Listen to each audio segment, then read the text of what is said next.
Est-ce que je mets les lunettes ou est-ce que je les enlève? Je sais pas. J'ai mis dans la barre de description des liens de livres et que ce soit audio ou papier qui m'ont vraiment aidé à devenir bilingue. C'est vraiment des trucs pour améliorer son accent américain en particulier, pour avoir le vocabulaire familier américain. J'ai des livres pour les bases qui m'ont aidé. Il y a aussi des trucs pour le SAT, du coup l'examen à prendre. Bref, il y a plein de trucs. Coucou tout le monde, j'espère que vous allez bien. Donc moi ça va, ça fait très longtemps que j'ai pas filmé comme ça en face caméra. J'ai vu beaucoup de questions passer sous ma vidéo, ma première vidéo qui était comment ça se passe aux États-Unis, les étapes, etc. de l'inscription. J'ai noté des questions et que je vais répondre aux questions que vous m'avez posées. Est-ce que tu pourrais faire une vidéo sur les finances, c'est-à-dire comment tu payes ton université par carte, par chèque, ou tu payes après tes études ou des bourses, et est-ce que c'est important d'avoir son permis de conduire et une voiture aux États-Unis? Super vidéo. Donc quand vous êtes accepté, vous avez un portail étudiant qui regroupe toutes vos informations. On appelle ça dashboard. Sur le dashboard, vous allez voir votre facture, donc le montant que vous devrez payer. Mais vu que c'est quand même des gros montants, genre ça peut aller jusqu'à 20 000, etc. Je sais même pas si ta banque elle va t'autoriser à faire un paiement de 20 000 euros, etc. En fait, là, c'est là où vous allez voir justement combien vous devez payer. Donc par exemple, là, moi, je dois payer 0 puisque j'ai déjà payé. Mais pour payer, vous allez appuyer sur View or Pay Account, ça va vous amener sur notre page et avoir ici Make Payment en vert. Sinon, il y a une option qui s'appelle le Payment Plans, donc comme vous pouvez voir ici. Et ça va être des prélèvements par échéance. Donc par exemple, si vous devez payer, je sais pas, 10 000 euros le semestre, vous pouvez choisir de faire 3 000 par mois. Juste pour dire que vous avez une section exprès pour payer sur votre portail étudiant quand vous êtes accepté et quand vous recevez une facture. La deuxième question, c'était est-ce que c'est important d'avoir son permis de conduire ou une voiture aux États-Unis? Franchement, oui. Déjà, c'est pour ça les gens ici conduisent vers 16 ans, il me semble, ou 15 ans, je sais plus. Vous allez voir, par exemple, sur Google Maps, une distance qui fait 5 minutes en voiture, à pied ça va être des bails de 45 minutes parce que c'est l'autoroute en fait. Quand vous voulez aller dans une autre ville de Géorgie, du coup du même état, sans voiture c'est très compliqué. Du coup c'est comme par exemple, je sais pas, Paris pour aller en banlieue, vas-y, 1 heure de transport, je sais pas. Et là, ça va faire des 3 heures, 4 heures, 5 heures. C'est assez compliqué. Et je tiens d'ailleurs à préciser qu'aux États-Unis, en tout cas en Géorgie, vous allez rarement voir un métro qui est plein comme je pouvais voir à Lille ou à Paris. Vous allez rarement voir des contrôleurs. Même, genre, c'est pas très fréquenté. Moi, quand je prends les transports, je suis toujours accompagnée, mais je préfère toujours les Uber quand même. C'est quand même des gens chelous dans les transports, je vais pas vous mentir. Et pour avoir son permis d'ailleurs, c'est très simple. Il n'y a pas d'heure de conduite obligatoire. Tu passes le code, après tu prends rendez-vous pour une date.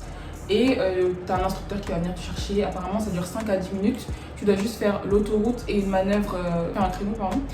Et après, c'est tout. Donc voilà, j'espère que j'ai assez bien répondu à la question. Question suivante. Je voulais savoir si c'est possible de trouver un visa étudiant à travers une acceptation dans un community college et puis une fois là-bas appliquer d'autres programmes différents sur un community college par exemple. Donc, en fait, comme je vous ai dit, par exemple, moi j'ai le passeport américain, donc tout ce qui est visa, etc., je connais pas du tout parce que je reçois quand même pas mal de questions sur comment faire un visa, travailler, etc. Moi, je sais pas du tout. Donc, ça veut dire que par exemple, tout ce qui est visa étudiant, working permit, tout ça, je connais pas du tout. Mais il faut vraiment que j'essaie de me renseigner parce que je sais que ça peut vous aider. Et franchement, tout est possible.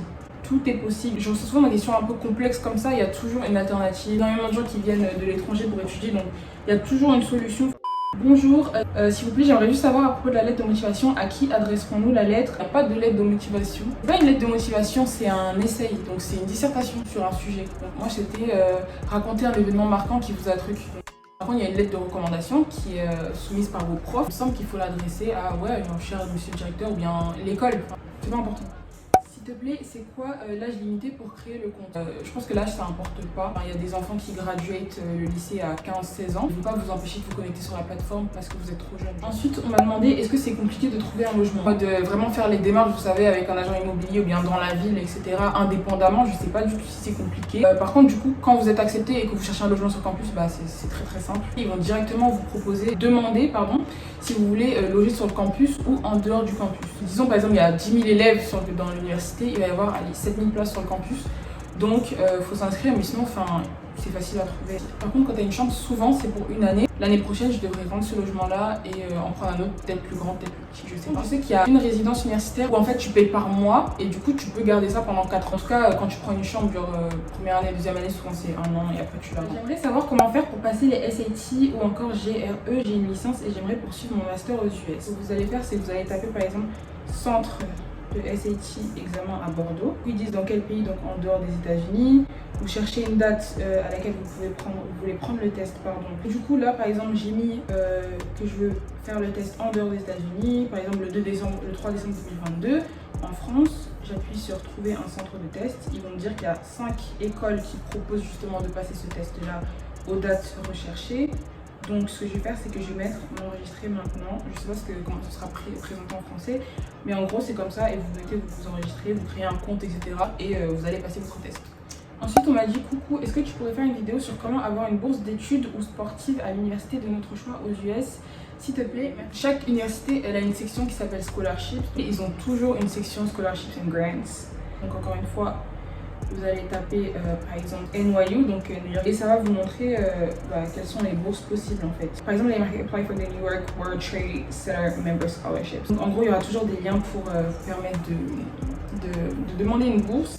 Et là, il y a les critères d'éligibilité, donc il est marqué par exemple ce qu'il faut pour avoir cette bourse-là en particulier, etc., etc.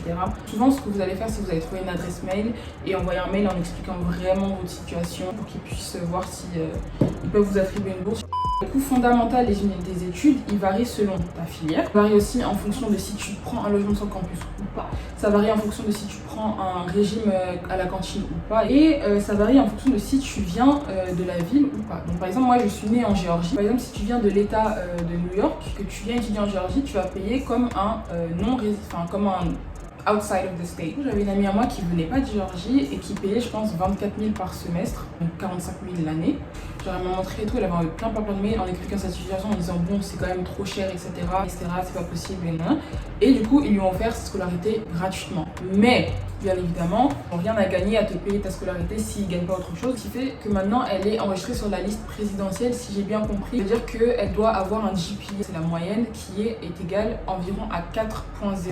À savoir que 4.0, c'est quand même des A dans toutes les matières. C'est pas que c'est difficile, c'est comme si vous demandez en gros d'avoir 20 sur 20 dans toutes vos matières pour qu'on vous paye l'école. Genre, c'est quand même un rythme à tenir, etc. C'est vrai que comparé à 50 000 €, ça vaut le coup et je trouve que du coup ça te pousse à travailler, donc c'est vraiment bénéfique pour elle. Pareil, genre si par exemple c'est une bourse pour le sport, ils te payent tes études pour que tu joues pour l'université. Mais en gros voilà, c'est comme ça que ça se passe les bourses, donc soit tu appliques en ligne, soit tu envoies un mail. Quand c'est comme ça, ils prennent quasiment tout en charge et voilà, je crois que j'ai tout dit. Ils prêtent fortement attention à la réputation qu'ils vont avoir, au taux de réussite des élèves, etc. S'ils ont un fort taux de réussite, ça va attirer d'autres élèves par la suite. C'est pour ça qu'ils vont vraiment faire en sorte que non seulement vous vous sentiez bien, vous aimiez l'école, c'est pour ça qu'il y a énormément d'activités, c'est pour ça qu'il y a énormément de ressources. Donc par exemple, plein de cours particuliers. Les profs, ils ont des office hours, donc à chaque fois, par exemple 2-3 fois par semaine, ils vont être dans une salle. Si tu as une question, tu vas aller voir. Et je trouve ça vraiment cool. Comment avoir une bourse d'études en médecine pour étudier gratuitement après avoir obtenu un high school diploma ici aux États-Unis? Il n'y a pas d'études de médecine. En France, il y a première année de médecine, etc. Tu rentres directement ou bien tu n'es pas accepté. Sauf qu'aux États-Unis, tu fais d'abord un bachelor de 4 ans dans une filière et ensuite tu candidates à l'école de médecine. Et je dis bien candidater parce que tu n'es pas sûr d'être accepté. Par exemple, moi, ce que je fais, c'est un bachelor de biologie. Mes amis, ils font des bachelors de sciences biomédicales et à la fin de nos 4 ans, quand on aura validé nos bachelors, ou 5 ans, et ben là, on pourra candidater pour entrer en école de médecine. Mais on peut très bien être refusé parce que tout le monde n'est pas pris. Mais au moins, ce qui est bien, c'est que tu as un diplôme. Tu vois, tu as fait quelque chose pendant tes 4 ans et tu as un diplôme. Ça, je trouve ça bien et c'est pour ça qu'il y a des gens, en fait, ils font des bachelors par exemple en business et après ils candidatent à l'école de médecine. La plupart des universités de médecine vont quand même favoriser les gens qui ont fait des filières scientifiques. Mais je sais que tu peux très bien faire une filière de business et ensuite entrer en école de médecine tout simplement parce que tu auras pris les cours qui étaient nécessaires. Ensuite on m'a dit coucou, pour étudier aux États-Unis il faut pas faire un bac international. Non, pas du tout. Parce que dans tous les cas ils comprennent pas le système de notation français, donc tu devras quand même traduire tes bulletins. Ensuite on m'a beaucoup demandé est-ce que je peux être acceptée à l'université si je parle pas anglais. J'ai envie de dire non. Moi comme j'ai dit qui était issue d'une école bilingue etc. Ils me disaient non fais ton test, et moi ça me saoulait. Au final j'ai dû le faire et j'avais vraiment la haine. Tout ça pour dire que je pense que tu dois quand même avoir des bases. Même pour toi, déjà que le sujet est compliqué, si en plus la langue te pose problème, va te rajouter du travail pour rien. Je tiens à préciser que le site que je vous ai montré donc dans la précédente vidéo, c'est pas que pour les premières années, il y a aussi je pense pour les années supérieures. Si vous trouvez pas une plateforme qui vous correspond, il y a toujours une adresse mail catégorie admission. Il y a toujours quelqu'un qui va vous aider au moins à trouver un lien ou un site pour vous inscrire. Je pense que j'ai répondu à la plupart des questions importantes. J'espère que la vidéo vous aura plu. Comme j'ai dit, je comptais donner des cours particuliers, donc j'espère que ça pourra vous aider. Merci d'avoir regardé la vidéo et voilà.